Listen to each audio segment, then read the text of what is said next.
Non, Harry, j'étais en train de te dire quelque chose de fondamental. Parce qu'en fait, aujourd'hui, on te parle beaucoup de Samuel Eto'o, parce que Samuel Eto'o, c'est un espoir. Et je vais te faire une confidence. Parce que c'est parce que je t'aime beaucoup. Il faut que tu comprennes que les gens avaient vendu quelque chose d'incroyable en pensant que les footballeurs n'avaient pas suffisamment un coefficient intellectuel pour diriger le football. Ce n'est pas vrai. Il faut qu'on enlève ça dans la tête des gens. Parce qu'on a beaucoup de fusées qui ont duré exactement dans les universités. Ils pensent comme ils ont duré dans les universités. C'est la faute des footballeurs. Oui, mais nous tous, on a été là-bas dedans, mais ce n'est pas de leur faute. Dieu a donné à chacun de nous des dons.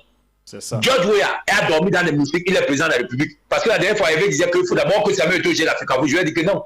Il peut aussi gérer la présidence de la République. Personne n'en sait rien du tout. Demain, après-demain, si un jour, on te dit qu'il faut qu'il y ait un candidat qui soit légitime, que le peuple adore, les gars vont te dire qu'ils se voient exactement dans Samuel Eto'o. Les gars de vendeurs disons qu'ils ont fusé, ils vont commencer à dire non.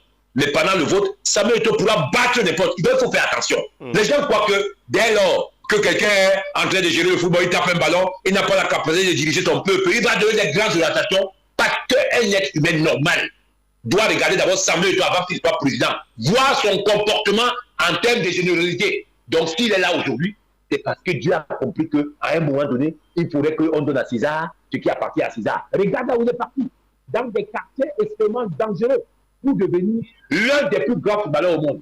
Et quand il vient faire un atterrissement, on commence à se dire qu'il y a des problèmes. Mais il n'y a aucun problème. Il y a la télévision qu'on n'était pas habitué. Je vais te faire une confidence, Henri. La deuxième confidence, c'est que ton pays est réputé le pays où quelqu'un a travaillé avec le président de la République. Qui a commencé ça? Ce n'est pas le président de la République qui a commencé à tenir son milieu, que même le premier ministre a été en prison ou est en prison. La plupart des ministres sont en prison. Mais pourquoi ne pas dire au président pour dire que arrête de mettre des gens en prison? Mais comme c'est Samuel Eto'o, dès lors que lui, malheureusement que Samuel Eto'o au niveau de la suspension, parce que la plupart de ces gens-là méritent la prison, ils ne méritent même pas la suspension.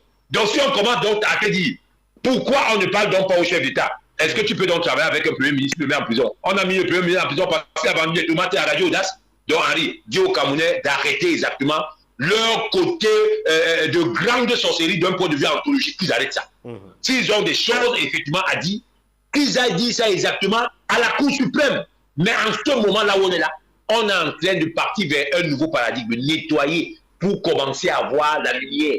Et ça va prendre un petit peu de temps, mais dès qu'on va me nettoyer tous ces gangsters à côte blanche, je serai l'homme le plus heureux du monde. Et quand on va retrouver des vrais présidents qui pourront arriver à dire que bon, même moi, même en tant que président même du club, il faudrait que nous tous on se réunisse pour que, regardez, plus que quand il y a une compétition, nous-mêmes on donne 10 millions. Toi, tu vois un Varnier disons, toi, mais pourquoi? Alors qu'en fait, ils ne savent pas qu'à travers Ngado, ils sont capables d'avoir des milliardaires là-bas qui vont aussi venir leur donner des enveloppes dans leur équipe. C'est comme ça que ça fonctionne. Si Samuel Eto'o était aussi radec, pourquoi il aurait commencé à faire des voyages pour que ses frères aient des cordons de la bouche? Quelqu'un vous donne 24 millions. Il a compris qu'au début, c'était dur. Et donc, à la 8, il se rend compte qu'en fait, il a affaire aux gangsters à col blanc. Non, il a compris que non. Il se met à genoux pour dire qu'il faut qu'on gère le football ensemble. On commence à te déguiser que non. Vraiment, ce monsieur-là, il n'écoute plus rien. Il n'écoute que lui-même. Il peut faire des gens qui veut. Non, la plupart des gens qui te parlent là, ce sont tous des gens qui sont noirs. Et ils ne veulent pas les virements. Quelqu'un qui vous dit que je paie le tête, je paie la nourriture. Quelqu'un dit que même mon argent, mais si ce n'est pas la plus grande sorcellerie du 20e siècle, il faut que tu me dises ce que c'est. Donc ton vocabulaire, il y a trop de problèmes. Non! Nous sommes en train de partir vers un nouveau paradigme, vers un nettoyage complet de la grande solution.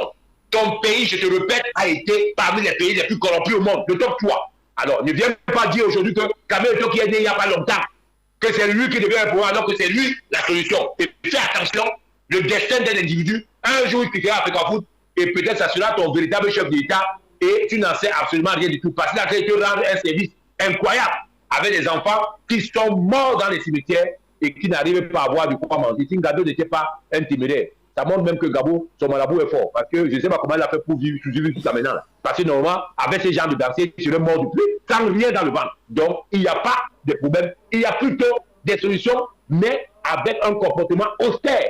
Parce qu'on ne réfléchit pas avec ce qu'on appelle les terroristes du football. Ils sont posés maintenant comme des terroristes du football parce qu'ils tuent nos enfants et ils s'en foutent de nos enfants. Ils ne parlent que de leur argent, de leur salaire, de leurs intérêts, des clubs. Il faut qu'on maintienne mon club, il faut qu'on fasse ci, on fasse ça, on en a marre. Donc c'est terminé là. Le vocabulaire doit changer. Maintenant, nettoyage complet de toutes les personnes qui sont noires. Voilà exactement ce qu'il faut retenir.